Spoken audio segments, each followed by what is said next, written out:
You ever notice how the contractor who's always talking about reinvesting for growth is usually the same one who can't make payroll without sweating bullets? That ain't coincidence, friend.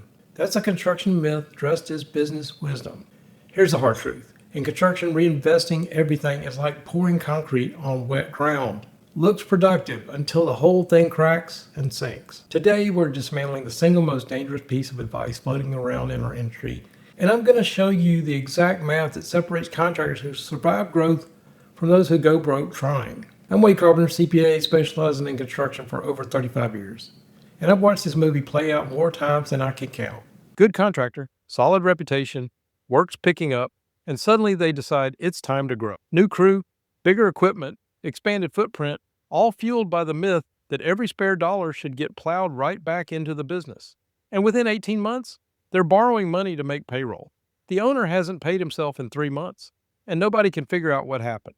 Here's what happened. Construction isn't like selling widgets. You're not running a lemonade stand where cash comes in as fast as it goes out. Construction forces you to finance other people's projects while they take their sweet time paying you. Retainage locks up 5 to 10% of your money for months, sometimes 6 months or more, on public work. Progress payments arrive in lumps that make your bank account look healthy one week and anemic the next. Material costs spike mid-project while your price stays fixed. When you reinvest everything in this environment, you're not solving constraints. You're feeding the beast that's already eating your lunch. Let me paint you a picture with a construction analogy you'll understand instantly. Imagine you're building a high-rise, but every time you pour a floor, the concrete takes twice as long to cure as scheduled. Meanwhile, your crew costs keep running, your crane rental keeps ticking, and your subs are waiting to get paid. You can't speed up the cure time. It's chemistry. But your cash obligations don't pause while you wait. That's construction cash flow. You front the costs, you wait for draws, you carry retainage, and in the meantime, every reinvestment you make adds more fixed costs to a system that's already underwater half the time. This is what Profit First for Construction calls the growth profit paradox. Growth typically increases overhead and debt faster than cash inflow, unless your pricing and your allocations adapt first. Most contractors pour cash into expansion, assuming the top-line revenue will solve everything. But here's the kicker. More revenue doesn't fix cash flow problems in construction. It just makes them bigger and more expensive. All right, let's do some back-of-the-napkin math right quick, because this is where most contractors' eyes get opened. You just closed a $500,000 project. Feels good, right? Feels like you've got 500,000 reasons to celebrate and expand. Let's strip away the fantasy. Revenue, $500,000. Job X, materials, subs, bonds, permits, direct labor. $358,000. What's left? Your real revenue, $142,000. Now subtract your OpEx allocation. Let's say $72,000 for overhead during that project period. Residual revenue left for profit, owner pay, and taxes, $70,000. That's it. That's what's actually available. Not $500,000. Not even $142,000. $70,000. And here's the thing. That $70,000 isn't reinvestment money sitting around waiting for you to do something smart with it. That $70,000 has 3 jobs already. 1. Profit distribution, your quarterly return for risk. 2. Owner's compensation, because you're not running a charity. 3. Tax reserves, because Uncle Sam doesn't accept IOUs. Every penny has a job before it even hits your account. So when someone says reinvest everything, what they're really saying is skip paying yourself, skip profit, skip tax reserves, and throw all that cash at growth. That's not strategy. That's financial self-harm with a marketing slogan. Here's where Profit First for Construction gets serious about keeping you out of trouble. Before you hire one more person, before you buy one more piece of equipment, before you expand one more inch, you need 2 to 4 months of operating expenses sitting in reserves. That's not a suggestion. That's a survival requirement. It's like the foundation under a building. You don't see it, you don't think about it when things are good, but without it, the whole structure collapses. Let's say your monthly OpEx, your office, admin, insurance, truck payments, shop lease, all of it, runs $60,000 a month. You need a minimum of $120,000 in reserves. Ideally, $240,000. Now, if you're dealing with retainage, and most of you are, that floor gets bigger. PFCC's retainage-aware multipliers mean if you're sitting on 10% retainage with 90 to 120-day release periods, you need a bigger cushion than someone working quick pay commercial. Here's why this math matters. Let's say you ignore reserve floors and spend that $70,000 residual on a down payment for an excavator. Great investment, you think? This will pay for itself. Then a client delays a $400,000 progress payment by 60 days. And believe me, that happens. Your OpEx still runs $60,000 per month, times 2 months. You're now $120,000 short. And that investment you just made can't write checks. Without reserves, that equipment purchase just triggered a payroll crisis.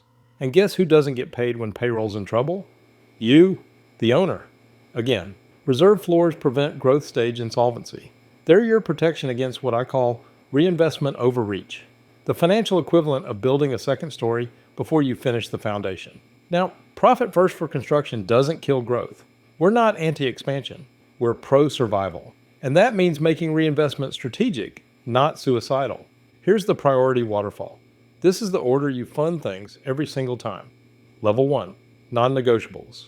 Payroll account gets funded first. 2 to 4 weeks of wages every time, like clockwork. Owner's compensation to minimum. You're the risk bearer. You get paid before growth. Tax reserves, 15 to 25% of profit, depending on your structure. Level 2, risk buffers. OpEx reserves, that 2-4 months we just talked about. Materials pre-buy sub-account for long lead items. Repair drip fund, 1 to 2% of revenue for inevitable breakdowns. Level 3, growth capital. And only after levels 1 and 2 are fully funded, tied to specific project opportunities, not vague expansion. With debt to reserves discipline, meaning you never borrow more than your reserves can cover if things go sideways. This isn't complicated, but it requires one thing most contractors struggle with: discipline over impulse. Let me give you the napkin test for any reinvestment decision. Can you fund this new expense for 6 months straight, even if 3 clients delay payment simultaneously? If the math says no, you're not looking at reinvestment opportunity. You're looking at a liquidity gamble, and in construction, the house always wins those bets. Now, when cash gets tight, and it will get tight, that's construction, most contractors start robbing Peter to pay Paul.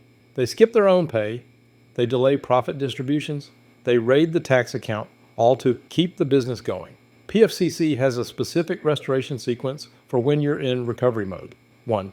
Stabilize payroll first. Crews walk if paychecks bounce. 2.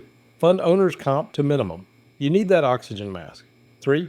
Rebuild OpEx reserves. Prevent the next crisis. 4. Resume profit distributions. Only after the foundation is solid. The common mistake? Trying to fund growth before completing this sequence. It's like putting fuel in a leaking tank. You're not building capacity. You're just burning cash faster. Here's the moral of the story, and it's simple. You can't pour from an empty pitcher, and you can't build a sustainable business on wishful thinking. PFCC's disciplined approach doesn't make you less ambitious. It makes you less foolish. And in construction, that's the difference between thriving and just surviving. The cash that seems available is rarely free to be reinvested wholesale. You've got to fund JobX first. That's your materials, subs, and direct labor. Then OpEx. Then risk appropriate profit, owner pay, and tax. Then build reserves to explicit floors. Only then, after all of that, do you consider growth investments aligned with actual project milestones and supply chain realities. This system doesn't make you conservative. It makes you smart. And the contractors I've seen build businesses that last 20, 30, 40 years, they all understood one thing. Cash discipline beats cash hope every single time.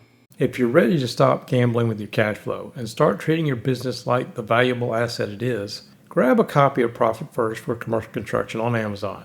It'll walk you through every piece of the system, step by step, in plain English that actually makes sense.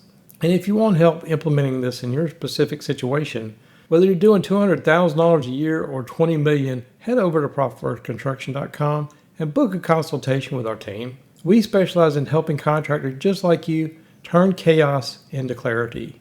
Subscribe to this channel if you want more straight talk about construction cash flow. No fluff, no theory, just real world systems that work in the dirt. I'm Wade Carpenter. Thanks for watching, and I'll see you on the next one.